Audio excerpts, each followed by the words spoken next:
as long as you're comfortable answering this, like, what's the longest you've ever pursued someone? In other words, like, then how long did the negotiations go for? When you've been recruiting for a minute, and I've been recruiting full time since like 1998, it becomes casting more than recruiting. You start like, who did I work with and had a really good time with a difficult crew? It was really good with young talent. What opportunity do I have here that's presenting? So the actual process goes pretty fast, but the consideration for a role may extend back years. It's like cultivating a garden. We're out here in Northwestern Virginia now, and my hobby of gardening is becoming more of a part-time job.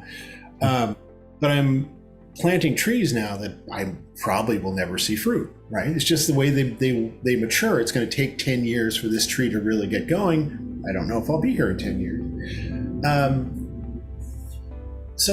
Recruiting is kind of like that. You start looking for people who can kind of fill these roles and watching how their careers develop and seeing how they face challenges, and then matching it with a role that comes up. Again, we talked a little bit before the podcast that my current employer is probably not hiring me for my abilities. Now they're hiring me a lot for my Rolodex and for the people I've worked with, because it's a bit of shorthand. Oh, I know how that person's good. It's like, oh, it's J-Red? I know J-Red. J-Red's great with a green team. So weird. I was literally just thinking of J-Red. Yeah. As you're talking. One of my favorite VFX supervisors, he and I met on Stuart Little a million years ago, right after he left Rhythm and Hughes, where he was working on Babe.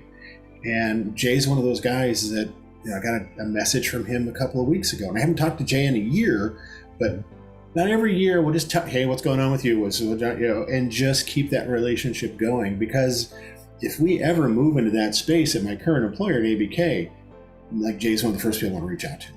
Absolutely. I love Jay. He's just got a good eye, and he's great with the team.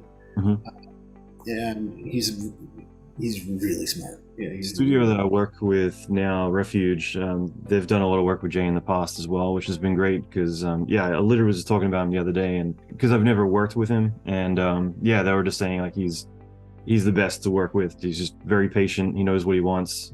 He's fully understanding and just, has a great eye. Like, everything that you're saying.